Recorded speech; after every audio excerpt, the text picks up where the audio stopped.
The bank staff laughed when this elderly black woman pulled out her crumpled dollar bills, but they had no idea the ordinary man beside her was actually the CEO in disguise. One phone call later, their smug smiles were gone, and so were their jobs. What happened inside this bank on a regular afternoon exposed the ugliest side of human nature, and the CEO made sure they paid the price.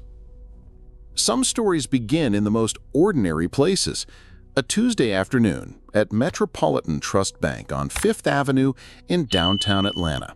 The marble floors gleamed under fluorescent lights, the air conditioning hummed quietly, and behind polished glass partitions, customers waited in neat lines like cattle being herded through a corporate maze.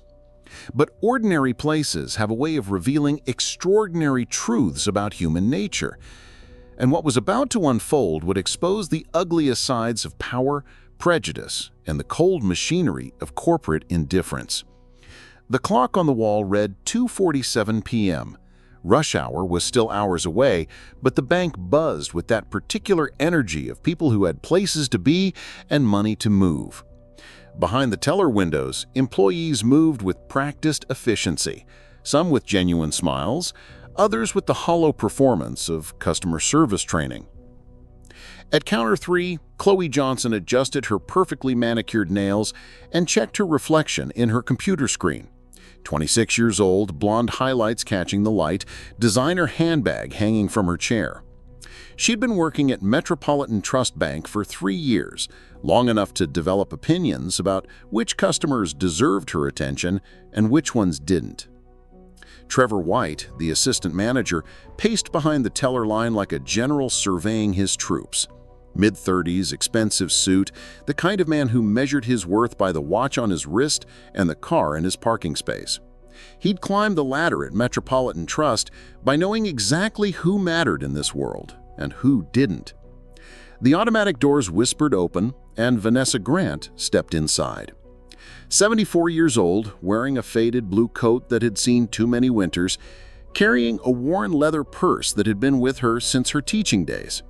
Her gray hair was pulled back in a simple bun, and her brown shoes had been resoled twice because throwing away good leather seemed wasteful. Vanessa had worked for 43 years as an elementary school teacher in East Atlanta. She'd shaped young minds, dried countless tears, and sent generations of children into the world with the tools they needed to succeed. But retirement had been harder than she had expected. Social Security checks didn't stretch as far as they used to, and every month was a careful dance between dignity and necessity.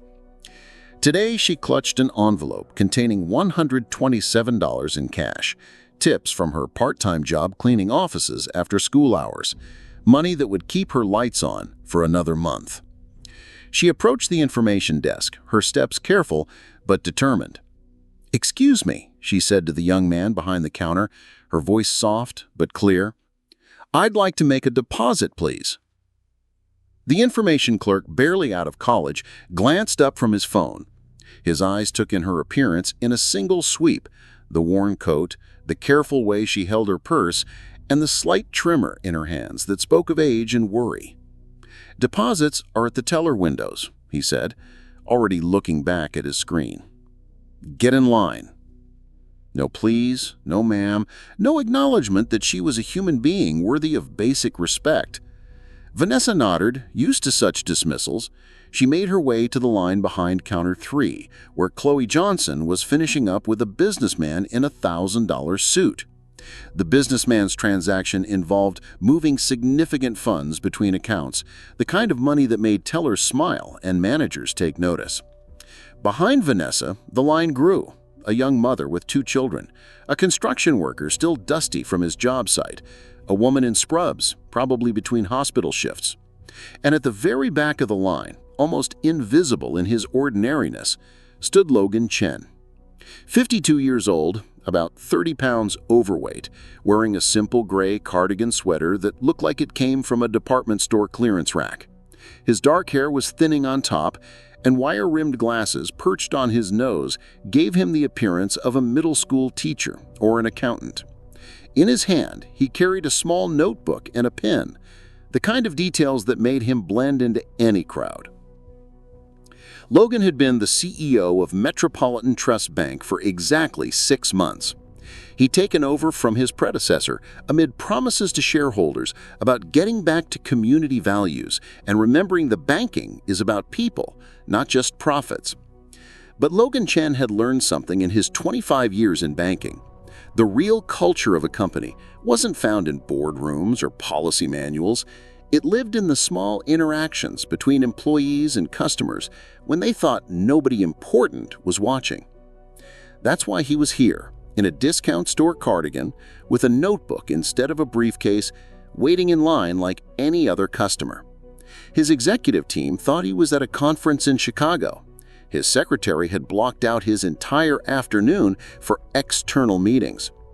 As far as anyone at Metropolitan Trust knew, Logan Chen was hundreds of miles away, giving speeches about community banking and corporate responsibility. The businessman at Chloe's window finished his transaction with a hearty handshake and a business card exchange. Chloe's smile was radiant, her attention complete. Then Vanessa stepped forward. The change was immediate and visceral. Chloe's smile didn't disappear entirely. She was too well trained for that. But it transformed into something hollow, performative. Her eyes, which had been warm and engaged moments before, became distant and calculating. "Next," Chloe called, though Vanessa was already approaching the window. Vanessa set her worn purse on the counter with the careful precision of someone who had learned to take up as little space in the world as possible. "Good afternoon," she said. "I'd like to make a deposit to my checking account, please." Chloe's fingers drummed impatiently on her desk.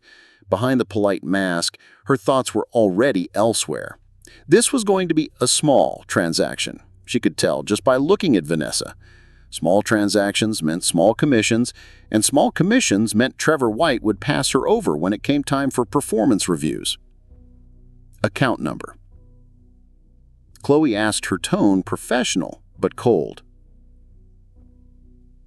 Vanessa fumbled in her purse, retrieving a small address book where she kept important numbers written in her careful teacher handwriting. The process took perhaps 30 seconds, hardly an eternity, but Chloe's sigh was audible. Behind Vanessa, Logan Chen watched every micro-expression, every small cruelty disguised as efficiency. He made a note in his little notebook. Not about policies or procedures, but about character. About the kind of person Chloe Johnson revealed herself to be when she thought it didn't matter. The number is 847-392-156. Chloe typed with theatrical efficiency, her nails clicking against the keys like a timer counting down. The account information appeared on her screen, and Logan watched her face change. Whatever she saw there confirmed her initial assessment. This was not a customer who mattered. "How much are you depositing?" Chloe asked.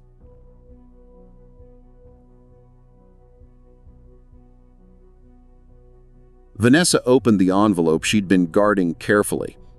Inside were crumpled bills, mostly 5s and 10s, a few 20s, some 1s, the money of someone who earned it in small increments, who counted every dollar because every dollar counted. She began to smooth out the bills on the counter, her fingers working carefully to flatten each one. The money smelled like the cleaning supplies she used in her part-time job, carried the faint scent of the industrial soap that kept office buildings pristine while their occupants went home to warm houses and full refrigerators. $127, Vanessa said. Now, in the marble halls of Metropolitan Trust Bank, she was being treated like a criminal for the crime of being poor. "Those bills are from my job," she said, her voice quieter now but still steady. "I clean offices downtown. Every dollar is honest work." Behind her, the young mother in line shifted uncomfortably. The construction worker checked his watch. The woman in scrubs stared at her phone, pretending not to notice the humiliation unfolding in front of them. But Logan Chen noticed everything. He watched Vanessa's shoulders square as she defended her integrity. He saw the way Chloe's lips curved in what might have been amusement. He observed Trevor White's casual cruelty disguised as professional efficiency. And he made more notes in his little notebook. Chloe finished her theatrical bill inspection and began entering the deposit information into her computer. But instead of processing it quickly, she seemed to find problems with everything. "The system is running slow today," she announced, though Logan could see from his position that her computer screen was responding normally. "Is there a problem?" asked Vanessa. "Oh, no problem," Chloe said with false brightness. "It's just that some accounts take longer to process than others." More cruelty wrapped in corporate speak. Vanessa wasn't stupid. She understood exactly what was being implied. Her account, her money, her very presence was somehow more difficult, more burdensome than other customers. Trevor White lingered nearby, occasionally glancing at his watch and sighing audibly. The performance was for Vanessa's benefit, making sure she understood that she was inconveniencing important people with important things to do. "Ma'am," Trevor said finally, "if you're having trouble with basic banking services, we do have some educational materials about financial literacy. Might help you understand how modern banking works." The condescension was breathtaking. Financial literacy.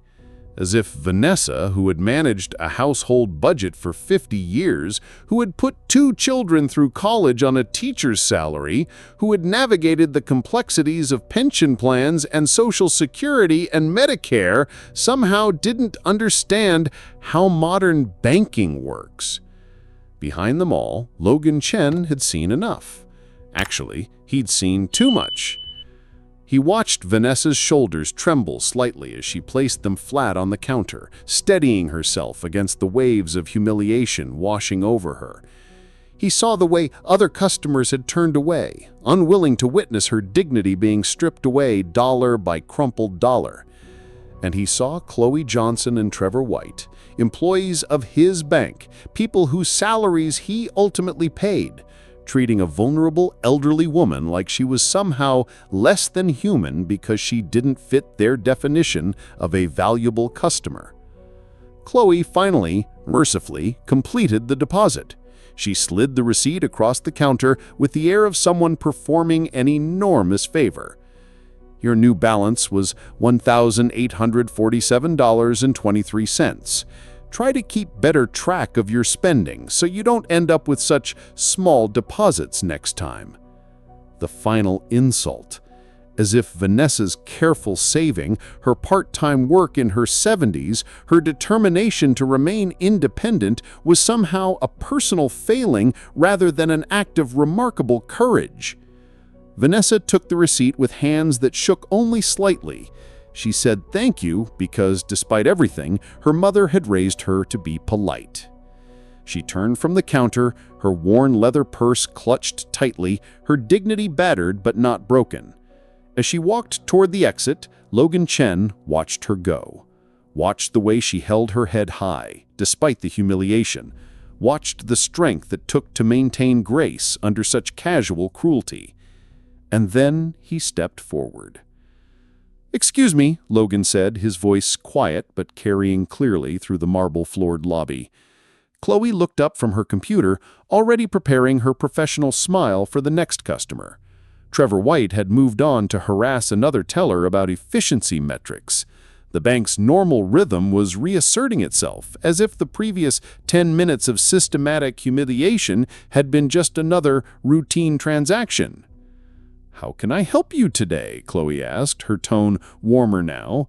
Logan might not look wealthy, but he was younger than Vanessa, and his notebook suggested he might be some kind of professional, maybe a teacher or a social worker, still not high value, but at least not elderly and inconvenient. Logan set his notebook on the counter, open to the page where he'd been writing. Chloe glanced down and saw neat handwriting documenting times, quotes, observations. Her smile faltered slightly. "I'm Logan Chen," he said simply. The name didn't register immediately. Logan wasn't surprised. CEOs weren't typically known by face to frontline employees, especially CEOs who preferred gray cardigans to power suits. "I'm the CEO of Metropolitan Trust Bank." The words hit the air like a physical force. Chloe's face went white.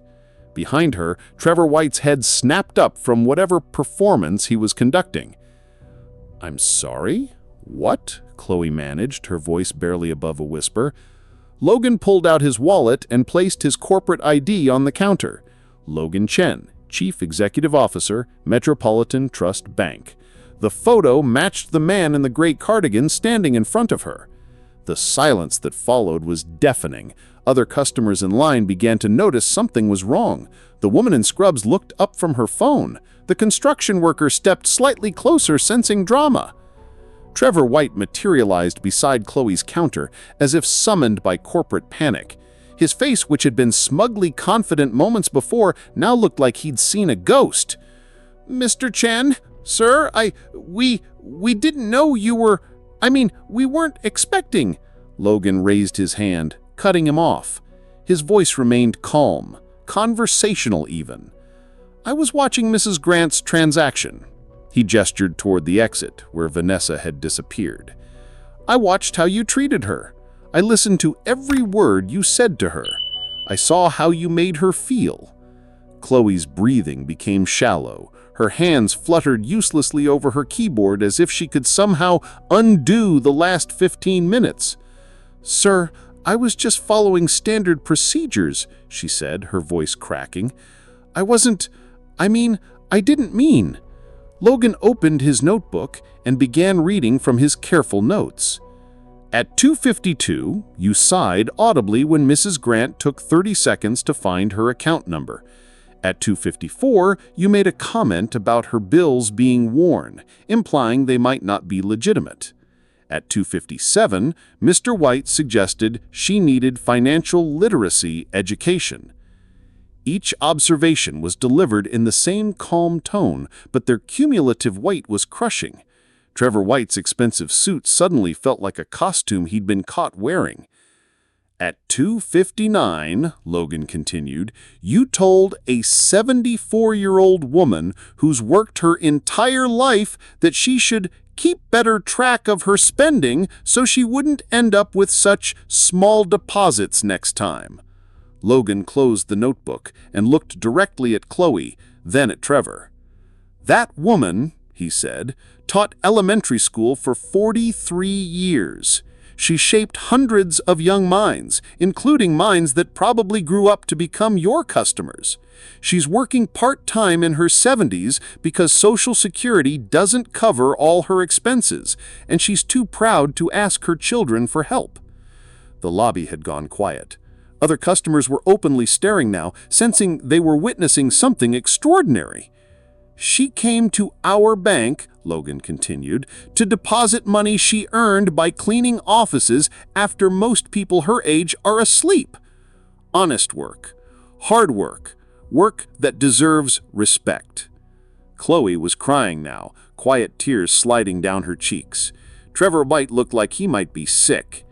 "Instead, you treated her like she was somehow less than human because her money was crumpled and her deposit was small.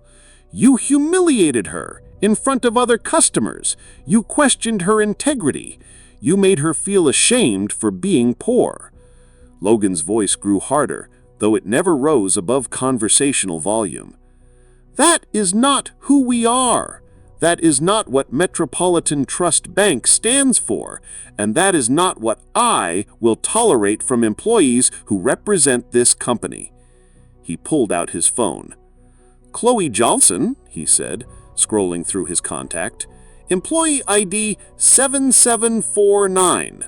Trevor White, Assistant Manager, Employee ID 3891. His finger found the number he was looking for. The phone rang once before a voice answered. "Sarah, it's Logan. I need you to process 2 immediate terminations." "Wait!" Trevor's voice cracked with desperation. "Sir, please, I have a mortgage. I have kids. It was just standard procedure. Logan held up his hand, phone still pressed to his ear. Standard procedure? Your standard procedure is to mock elderly customers. Your standard procedure is to question the integrity. Logan continued his phone conversation. Chloe Johnson and Trevor White, effective immediately. Security should escort them out. And Sarah, send someone to review all customer complaints from this branch in the last 6 months. I want to know if this is a pattern. He ended the call and looked back at the 2 employees whose careers had just ended. But sir, Chloe managed through her tears, I was trained to prioritize high-value customers. That's what management told us to do. Logan's expression softened slightly, but his resolve didn't waver. Chloe, every customer is a high-value customer. Mrs. Grant's $127 deposit might seem small to you, but it represents hours of work, careful budgeting, and the kind of determination that built this country. He gestured toward the other customers in line. These people trust us with their money, their dreams, their security. They don't come to banks to be judged or humiliated. They come here because they believe we'll treat them with basic human decency. Trevor White made one last desperate attempt. Sir, if you give us another chance... Logan shook his head. I've seen who you are when you think nobody important is watching. Character isn't something you can fake or train. It's something you either have or you don't.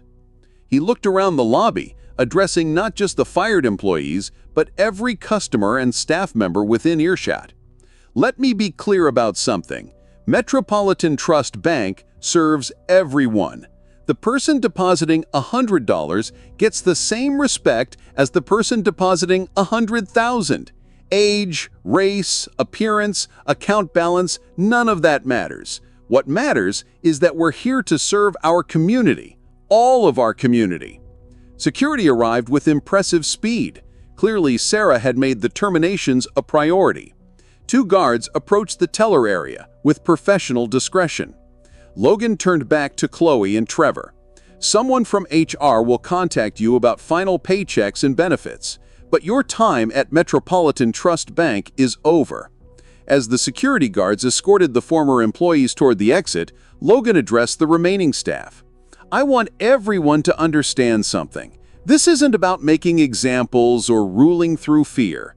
This is about remembering why we exist. We're not just moving money around. We're serving people who trust us with their financial lives. The lobby remained quiet, but it was a different kind of quiet now. Not the uncomfortable silence of witnessing humiliation, but the hushed respect of people who had just seen justice served. Logan pocketed his phone and picked up his notebook. But before he could leave, the woman in scrubs stepped forward. "Excuse me," she said hesitantly. "Are you really the CEO?" Logan nodded. "That woman, she's been coming to this branch for years. I've seen her here before, and she's always treated with, well, like we just saw. This wasn't the first time." Other customers murmured in agreement. The construction worker nodded. "I've seen it too, man. They always act like she's bothering them just by being here." Logan's expression darkened. This wasn't an isolated incident, it was a pattern, a culture of discrimination that had been allowed to flourish because nobody with power had been paying attention. "Thank you for telling me that," Logan said to the nurse. "What's your name?" "Jennifer Martinez. I work at Mercy General Hospital." Logan made a note in his book. "Jennifer, would you be willing to speak with our internal review team about what you've observed? We need to understand how widespread this problem is." She nodded immediately. "Absolutely. Mrs. Grant is one of the kindest people I've ever met. She volunteers at the hospital reading to pediatric patients. Seeing her treated like that, it made me sick." Logan felt something cold settle in his stomach. Vanessa Grant wasn't just an elderly customer being mistreated, she was a pillar of the community, someone whose entire life had been dedicated to service, being humiliated by employees of his bank. He looked around the lobby once more, taking in the faces of customers and staff alike. Word of what had happened here would spread. By tomorrow, Every employee at every Metropolitan Trust branch would know that the CEO had personally fired 2 staff members for mistreating a customer. That was good. That was exactly what needed to happen.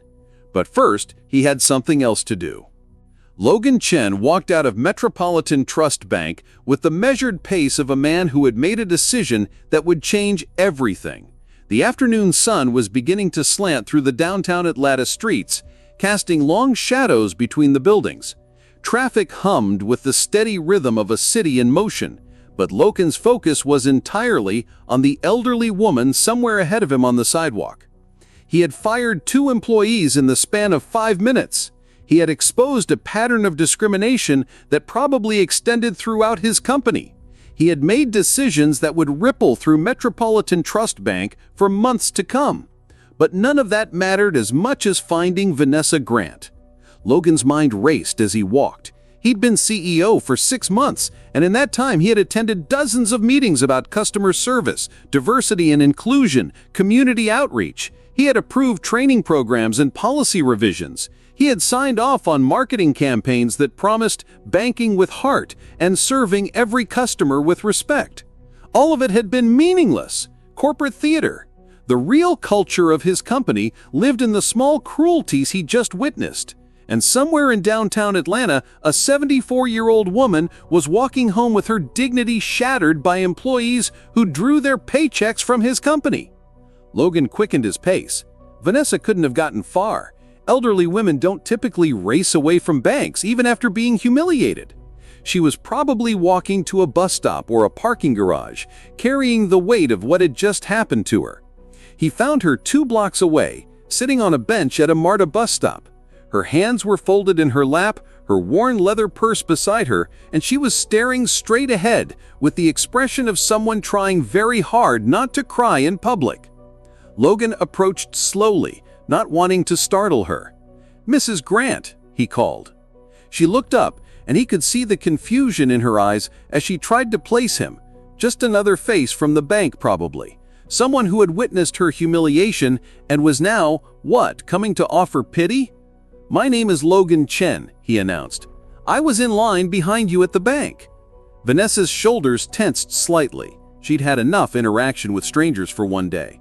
"I need to tell you something," Logan continued gently. "I'm the CEO of Metropolitan Trust Bank." Vanessa blinked, processing this information. The ordinary-looking man in the gray cardigan, standing at a bus stop claiming to be the head of the entire bank chain. "I don't understand," she said quietly. Logan sat down on the bench beside her, careful to maintain a respectful distance. "I was there undercover, Mrs. Grant. I wanted to see how our employees treat customers when they think nobody important is watching." Understanding began to dawn in Vanessa's eyes, followed quickly by embarrassment. If this man was really the CEO, then he had witnessed every moment of her humiliation. He had seen her counted out like she didn't matter, questioned like she might be a criminal, dismissed like she was nothing more than an inconvenience.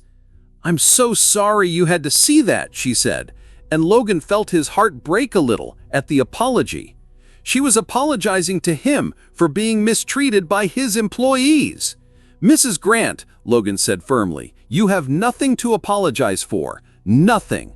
What happened to you in there was completely unacceptable, and I want you to know that those employees are no longer at Metropolitan Trust Bank." Vanessa turned to look at him fully for the first time. "What do you mean?" "I fired them. Both of them. Immediately." The words hung in the air between them. Vanessa had lived through the civil rights era, had seen decades of promises about equality and fair treatment, most of which had faded into corporate policies that looked good on paper but meant nothing in practice. She'd learned not to expect much from powerful people who claimed they cared about regular folks. "You really fired them?" she asked, her voice barely above a whisper. "Mrs. Johnson and Mr. White are no longer employees of Metropolitan Trust Bank," Logan confirmed. "What they did to you was cruel, unprofessional, and completely against everything our company is supposed to stand for." Vanessa was quiet for a long moment, absorbing this information. Then, unexpectedly, tears began to roll down her cheeks. "I'm sorry," she said, wiping at her eyes with a tissue from her purse. "It's just been a difficult day." Logan felt a surge of anger at his former employees. This woman should never have been put in a position where simple human decency felt like an unexpected gift. "Mrs. Grant, can I ask you something? How long have you been banking with us?" 17 years, she said without hesitation, "ever since I moved to this neighborhood after my husband died." 17 years. 17 years of giving her business to Metropolitan Trust Bank. And today was how they repaid her loyalty. And in those 17 years, how often have you been treated the way you were treated today? Vanessa looked down at her hands. "More than I'd like to admit. Not always that bad, but there's usually something. A comment about my clothes, or how long I take, or the size of my deposits." Logan pulled out his notebook and pen. "Would you be willing to tell me about those experiences? I need to understand how widespread this problem is." For the next 20 minutes, sitting on a bus bench on a busy Atlanta street, Vanessa Grant told Logan Chen about 17 years of small humiliations. Tellers who rolled their eyes when she approached. Managers who suggested she might be more comfortable at a different branch. Security guards who watched her more closely than other customers. 1,000 tiny cuts that had taught her to expect less, to take up less space, to apologize for existing. Logan wrote it all down, his handwriting growing more urgent with each story. This wasn't just about Chloe Johnson and Trevor White. This was about a systemic failure of leadership, training, and basic human decency that went all the way to the top, to him. When Vanessa finished, Logan closed his notebook and looked at her directly. "Mrs. Grant, I want to make this right, not just for you, but for every customer who's been treated this way. But I need your help." "My help?" Vanessa seemed surprised that a CEO would need anything from her. "I need you to tell me what making it right looks like. I can fire employees and change policies, but I need to understand what actual change looks like from your perspective." Vanessa was quiet for a moment, considering the question. No one in a position of power had ever asked her that before. "I want to be able to walk into any branch of your bank," she said finally, "and be treated like my business matters, like I matter. I don't need special treatment, Mr. Chen. I just want to be treated like a human being." Logan nodded. "That's not too much to ask. That's the bare minimum of what you should expect." He pulled out his phone and scrolled through his contacts. "Mrs. Grant, I'm going to give you my direct phone number. If you ever, and I mean ever, have a problem at any Metropolitan Trust location, I want you to call me personally." He wrote his number on a page from his notebook and tore it out. "I'm also going to assign you a personal banking representative who will handle all your transactions going forward. Someone who understands that 17 years of loyalty deserves respect." Vanessa took the paper with Logan's number, staring at it like it might disappear. "Why are you doing this?" she asked. Logan was quiet for a moment, gathering his thoughts. "Mrs. Grant, I became CEO because I believed banking should serve communities, not just extract profit from them. But somewhere along the way, I got caught up in board meetings and quarterly reports and forgot to pay attention to what was actually happening in our branches." He gestured back toward the bank they'd left. "What I saw today reminded me why I got into banking in the first place. My grandmother was a lot like you, a teacher, worked her whole life, deserved better than she got from the financial system. She died feeling like she didn't matter to the institutions she trusted with her money." Logan's voice grew quieter. "I can't bring my grandmother back, but I can make sure other grandmothers, other people like you, are treated with the respect they deserve." Vanessa studied his face, looking for signs of insincerity or corporate manipulation. She'd heard plenty of pretty speeches from powerful people over the years, but something in Logan's expression, in the way he'd followed her to a bus stop to apologize, suggested he might actually mean what he was saying. "What happens now?" she asked. "Now I go back to that branch and have some very difficult conversations with the remaining staff. Tomorrow, I visit every Metropolitan Trust location in Atlanta and make sure they understand what just happened and why it will never happen again." Logan stood up from the bench. "But first, Mrs. Grant, I want to personally escort you back to the bank and make sure your account is set up exactly the way you want it to, with people who will treat you the way you deserve to be treated." Vanessa looked up at him with surprise. "You want me to go back there? After what happened?" "I want you to go back there as my personal guest. I want every employee in that building to understand that you are exactly the kind of customer Metropolitan Trust Bank is honored to serve." For the first time since Logan had met her, Vanessa Grant smiled. By the time Logan Chen and Vanessa Grant returned to Metropolitan Trust Bank, word had already spread through the building like wildfire. The two employees who had been escorted out by security had left behind a wake of whispered conversations, nervous energy, and the kind of tension that settles over a workplace when everyone realizes the rules have suddenly changed. The remaining tellers glanced up as Logan held the door open for Vanessa, their expressions ranging from curiosity to barely concealed panic. In the span of an hour, their ordinary Tuesday afternoon had been transformed into something extraordinary and terrifying. Logan approached the information desk, where the young man who had initially dismissed Vanessa was pretending to be very busy with paperwork. "Excuse me," Logan said, his voice carrying the same conversational tone he'd used earlier. "I'd like you to meet Mrs. Vanessa Grant." The young man looked up, curiously confused by the introduction. "Mrs. Grant has been a loyal customer of Metropolitan Trust Bank for 17 years. She's a retired elementary school teacher who volunteers at Mercy General Hospital reading to sick children. She's exactly the kind of person our bank should be honored to serve." The young man's face flushed red as he realized this was the same woman he'd dismissed earlier with barely a glance. "I'm sorry, sir, I didn't realize—" "That's exactly the problem," Logan interrupted gently. "You didn't realize because you didn't take the time to see her as a person worthy of respect." Logan turned to address the entire branch, his voice carrying clearly through the marble lobby. "I want everyone to understand something. What happened here today wasn't an accident. It was the result of a culture that forgot our fundamental purpose. We exist to serve our community, all of our community." He gestured to Vanessa, who stood beside him with quiet dignity. "Mrs. Grant, I'd like you to meet Janet Williams, our senior personal banker. Janet has 22 years of experience and understands that banking is about building relationships, not just processing transactions." A middle-aged African-American woman approached from behind the teller line, extending her hand to Vanessa with a warm smile. "Mrs. Grant, it would be my absolute honor to handle your banking needs going forward," Janet said, her sincerity evident in every word. Logan watched as Vanessa's shoulders relaxed for the first time since she'd entered the bank hours earlier. The changes at Metropolitan Trust Bank were swift and comprehensive.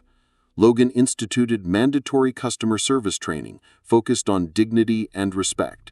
He implemented a mystery shopper program, but instead of focusing on sales metrics, it evaluated how employees treated customers from all walks of life. Most importantly, he established the Vanessa Grant Customer Advocacy Program, a direct line for customers who felt they'd been mistreated, with every complaint personally reviewed by senior management. The story of what happened that Tuesday afternoon spread throughout the banking industry. Other financial institutions quietly began examining their own cultures, asking uncomfortable questions about how their employees treated vulnerable customers. As for Vanessa Grant, she became something she'd never expected to be at 74, a symbol of change. She didn't seek the attention, but she used her newfound platform to speak about the dignity that every person deserves, regardless of their bank balance.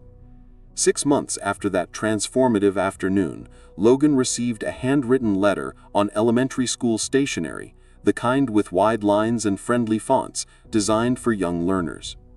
"Dear Mr. Chen, I wanted you to know that I opened my first bank account today. My name is Marcus, and I'm 8 years old. My mom helped me write this letter. Mrs. Grant is my reading volunteer at the hospital. She told me about what happened at your bank and how you made sure she was treated nice. She said you showed that even when someone seems ordinary, they might be very important. I was scared to go to the bank because I only had $23 from my allowance and birthday money. But the lady at your bank was so nice. She helped me fill out the forms and told me I was very responsible for saving my money. Mrs. Grant says you're a good man who stands up for people. I want to be like that when I grow up. Thank you for being kind to Mrs. Grant. She's the best story reader in the whole hospital. Your friend, Marcus Thompson. P.S. My mom says she's switching all our money to your bank because of how you treat people. Logan kept that letter framed on his desk as a reminder that the most important transformations often begin with the smallest acts of human decency. The real victory wasn't in the policy changes or the training programs or even in the improved customer satisfaction scores that followed. The real victory was in the countless moments that happened afterward, moments that no one recorded or celebrated, but that changed lives nonetheless. It was in the way elderly customers began approaching teller windows with confidence instead of apology. It was in the patient explanations given to customers who needed extra time. It was in the understanding that behind every transaction was a human story deserving of respect. Vanessa Grant continued to make her deposits at Metropolitan Trust Bank, but now she was greeted by name, asked about her volunteer work, and treated like the valuable community member she had always